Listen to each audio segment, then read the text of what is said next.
안녕하세요. 저는 일산에 사는 30대 중후반의 여자입니다. 결혼한 지 이제 5년 차에 접어들었는데요. 5년 정도면 서서히 콩깍지가 벗겨진다고 하던데 저희는 여전히 신랑과 둘이서 신혼생활을 하고 있어요. 저희 시부모님들도 저를 친딸보다 더 딸처럼 챙겨주시고요. 그런 제게 무슨 걱정이 있어서 여기에 글을 썼냐는 생각이 드시겠지만 저는 신랑과 결혼하기까지의 과정이 여러분들이 생각하는 것만큼 순탄하지만은 않았어요. 드라마에서 보던 장면들도 제 눈앞에서 벌어졌을 정도예요. 지금부터 제가 어떻게 결혼을 할 수 있었는지 이야기를 풀어볼게요.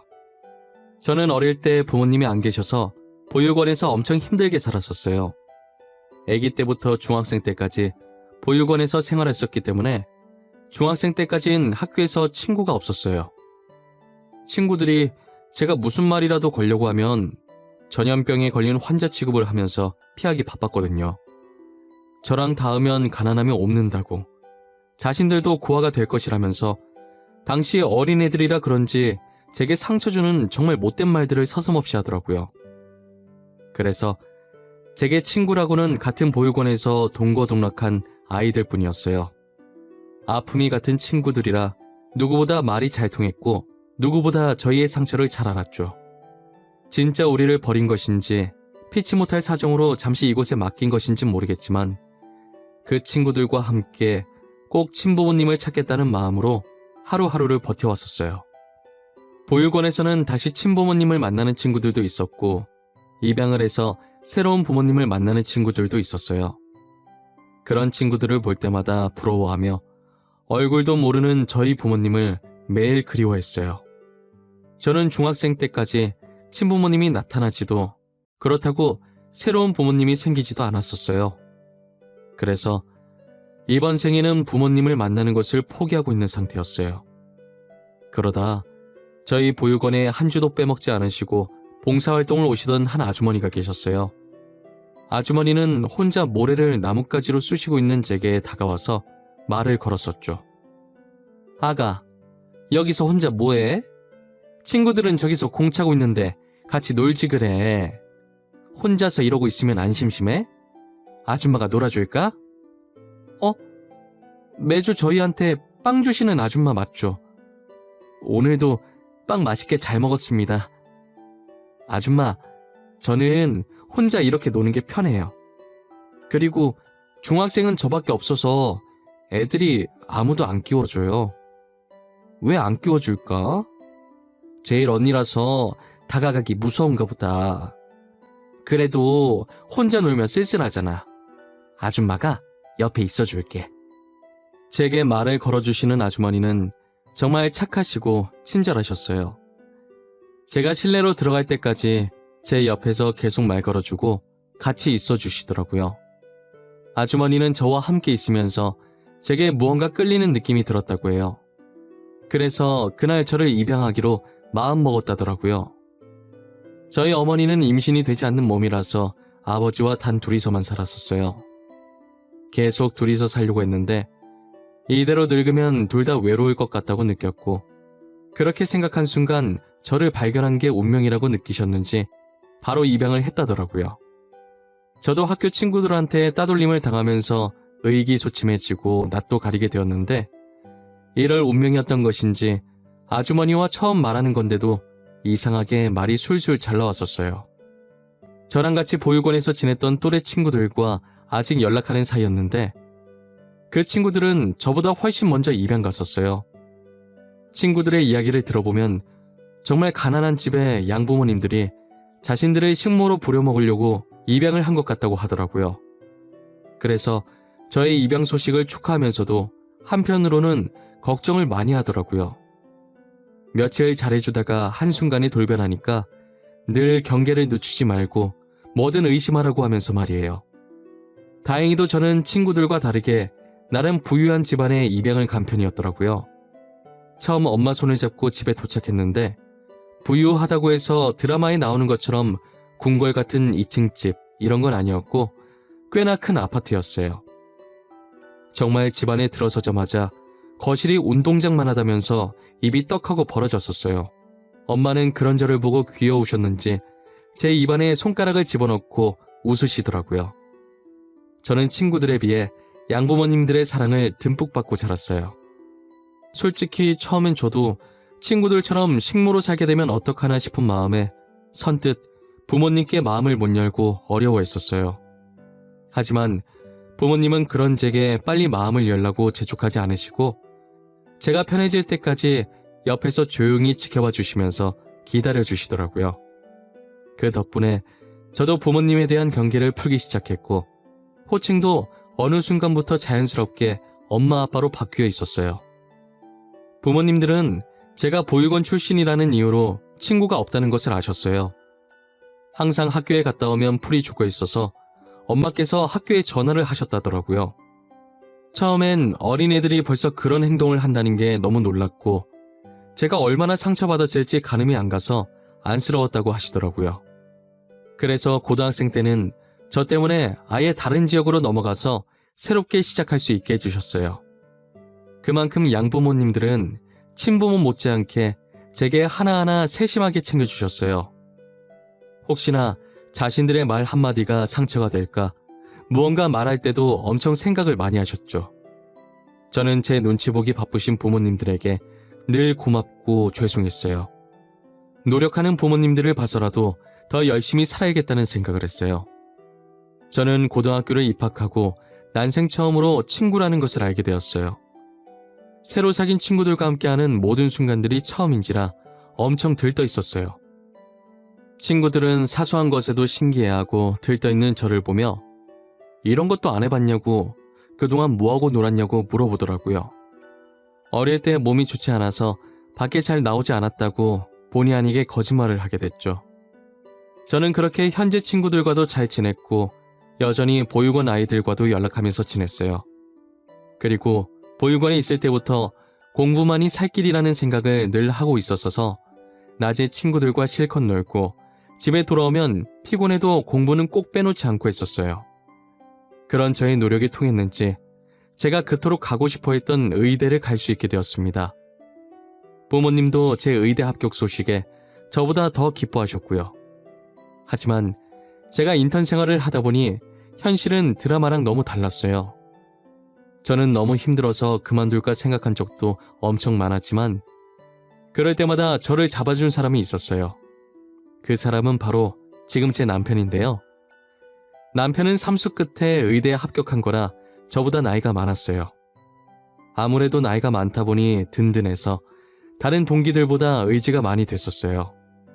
저처럼 힘들어서 중간에 그만두고 병원을 떠난 동기들도 많았는데 저희는 서로에게 의지를 하면서 끝까지 버텨서 결국은 둘 다 의사가 될 수 있었죠. 의사가 되고 2년 후 남편이 제게 결혼하자고 프로포즈를 하더라고요. 연애도 꽤나 오래 했고 둘 다 결혼 정년기이기도 하니 저도 남편과 결혼이 하고 싶었어요. 하지만 저는 남편에게 아직 말하지 못한 게 있었는데 그건 바로 제가 보육원 출신이라는 거예요.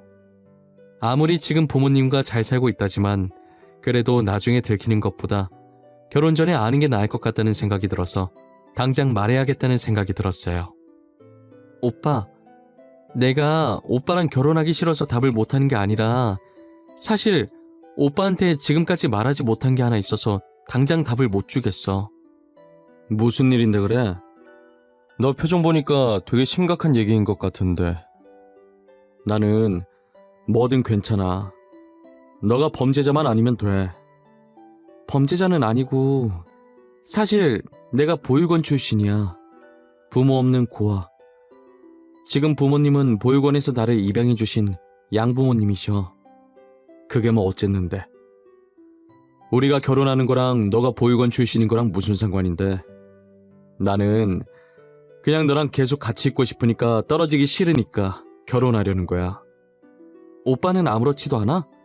내가 친부모가 없는 고아여도 정말 괜찮은 거야? 오빠랑 나는 완전 다른 환경에서 살아온 거잖아. 난 진짜 아무렇지도 않은데. 오히려 너가 그런 생각하고 있느라 많이 힘들었을 것 같아. 그런 걱정은 이제 하지 마. 내가 괜찮고 안 괜찮고 할 게 어디 있어. 지금 너가 이렇게 잘 살고 있는데. 제가 고아여도 괜찮다는 남편의 대답을 들으니까 눈물이 날 것 같더라고요. 이렇게 멋진 남자를 두고 이때까지 혼자서 괜한 걱정을 하고 있었구나 싶었었어요. 그런 남편과 달리 시부모님께서는 남편과 생각이 많이 달랐나 보더라고요. 시부모님은 연애 시절에 저희 부모님 못지않게 저를 되게 잘 챙겨주시던 분들이었거든요. 그런데 남편에게 얘기를 들은 건지 평소와 다른 표정으로 저를 보기 시작하시더라고요. 그리고 고아였다는 이유 하나만으로 결혼을 반대하셨었어요. 그래, 유정이 네가 고아라고? 아니, 고아였다고? 지금 부모님들은 친부모님이 아니고? 미안하지만 나는 너네 결혼 허락할 수가 없겠구나. 엄마, 지금 그게 뭐가 중요해? 현재는 좋은 부모님 만나서 잘 살고 있잖아. 그럼 부모님 계신 거지. 과거는 과거일 뿐인데 왜 그래? 과거는 과거일 뿐이라고? 도대체 누구 피를 받은 자식인 줄 알고 우리 집안에 함부로 들여? 그러다 유정이가 범죄자 집안 씨면 어쩌려고 그러니? 사람 면전에 대고 말을 꼭 그렇게 해야겠어? 엄마 원래 이런 사람이었어? 유정이 보면 딸 같다고 이뻐했었잖아. 다 잊었어? 오빠, 됐어. 그만해. 여긴 내가 있을 자리가 아닌 것 같아. 먼저 일어나 볼게. 어머님, 제가 고아라서 너무 죄송합니다. 다시는 오빠 만나지 않을게요. 시어머니의 막말에 저는 자존감이 떨어졌고 더 있다간 정말 못 볼 꼴 당할 것 같아서 먼저 나왔어요. 뒤에 인기척이 나서 돌아보니까 남편이 저를 따라 나왔더라고요. 저는 남편한테 이만하면 됐다고 더 상처받기 전에 여기서 그만하자고 했어요. 남편도 상처받은 제 표정을 보더니 잡을 수가 없겠는지 아무 말도 못하고 서 있더라고요. 제가 눈앞에서 사라질 때까지 그 자리에서 가만히 서서 제 쪽만 바라보고 있었어요. 저희 연애는 그날 그렇게 끝이 났어요. 하지만 남편과 저는 같은 병원을 다니기 때문에 어쩔 수 없이 계속 마주쳐야만 했어요. 남편이 저를 조용한 정원으로 따로 불러서 얘기 좀 하자고 하더라고요. 유정아, 내가 생각을 해봤는데 이대로 너랑 헤어지는 건 아닌 것 같아. 너를 위해서 잊으려고 했거든? 그런데 아무리 노력을 해봐도 네가 자꾸 생각나서 안 되겠어. 어머님 말씀 못 들었어? 내가 정말 범죄자의 핏줄이면 어쩌려고 그래. 난 오빠 앞길 망치고 싶지 않아. 이쯤에서 그만하자. 난 오빠 다 잊었어. 오빠도 금방 잊혀질 거야. 넌 쉬워? 우리가 만난 세월이 얼만데 금방 잊혀져? 그래? 아니잖아. 왜 거짓말해? 너 맨날 웃고 있다가 나만 마주치면 울려고 하잖아. 못 잊었어. 그런데 어머님이 저렇게 반대하잖아. 나보고 어떡하란 말이야? 내가 오빠를 어떻게 잊어. 조금만 힘들어도 오빠부터 생각나는데. 그러니까 다시 시작하자. 우리 부모님은 내가 잘 설득해볼게. 결혼 문제는 나중에 다시 얘기해. 남편과 힘든 시기를 같이 이겨내서 그런지 힘들 때마다 남편이 생각나서 잊혀지지가 않더라고요. 솔직히 남편이 다시 만나자고 하는데 시부모님은 뒷전이고 너무 좋았어요. 저는 남편 말대로 일단 사귀고 시부모님은 천천히 설득해보기로 했죠. 그런데 결혼 얘기로 남편과 시부모님의 마찰이 계속됐는지 시부모님이 병원까지 찾아오셨더라고요. 저는 동료들과 막 밥을 먹고 들어가는 길이었는데 로비 쪽에서 시부모님이 보이길래 당황했어요. 시부모님도 저를 발견하시곤 소리를 지르면서 제게 죽일 듯 달려들더라고요. 유정이, 너 내 말이 말 같지가 않아? 우리 진혁이랑 헤어지겠다며. 내 앞에서만 헤어지는 척하고 뒤에서 이렇게 호박 씨를까? 어머님, 머리 좀 놓고 말씀하세요. 그리고 사람들 다 보는데 부끄럽지도 않으세요? 지금 남의 직장까지 찾아와서 이게 뭐 하는 짓이에요? 그래. 나 무서운 건 모르고 사람들 쳐다보니까 부끄러운 건 아나 보지? 너 오늘 잘 걸렸어. 이 병원에서 계속 일하고 싶으면 당장 우리 진혁이랑 헤어져. 임자 있는 남자를 뺏은 것도 아니고 그렇다고 진혁 오빠 두고 제가 바람을 핀 것도 아닌데 도대체 왜 이렇게까지 하시는 거예요? 싸움 소리에 주변에 있던 사람들이 웅성거리면서 저희를 둘러싸고 있었어요. 둘러싸인 사람들 사이에 저희 엄마가 비집고 나오시더라고요. 머리채 잡혀있는 저를 보고 당황해하시면서 뭐하는 짓이냐고 소리치셨어요. 어머, 지금 남의 귀한 딸 머리 잡고 뭐 하시는 거예요? 사람들 다 보는데 어디서 이런 교양 없는 행동을. 당신이 뭔데 참견이야, 어? 너 미숙이 아니니? 네가 여기 왜 있는 거야? 딸이라니 혹시 양엄마라는 사람이 너였어? 이진양? 내가 유정이 엄마인데 내가 유정이 엄마라는 사실을 확인하는 것보다 사람들 다 보는 앞에서 너가 왜 우리 딸 머리채 잡고 이러고 있는지 먼저 설명해줘야 하는 거 아니니? 어머니의 개입으로 시어머니와 제 싸움은 끝이 났고 구경하던 사람들도 뿔뿔이 흩어졌어요. 시어머니는 어머니의 눈치를 보면서 그간 있었던 일들을 이야기하기 시작했어요. 제가 옆에서 쳐다보고 있었기 때문에 자신이 했던 발언들도 빠짐없이 말했죠. 시어머니께서 입을 열 때마다 저희 엄마의 표정이 삽시간으로 경악했다가 점점 굳어갔어요. 제가 엄마 걱정하실까봐 그동안 말을 안 해서 그런 수모를 받고 있는지 몰랐거든요. 알고 보니 저희 엄마와 시어머니는 초등학생 때부터 친했던 고향 친구셨어요. 시어머니께서는 원래 지금처럼 부유한 집안이 아니셨대요. 과거엔 정말 못 살았는데 항상 저희 엄마께서 시어머니를 챙겨주셨다고 하시더라고요. 재밌는 게 생기거나 맛있는 게 생기면 꼭 시어머니를 불러서 같이 하고 같이 먹고 하셨대요.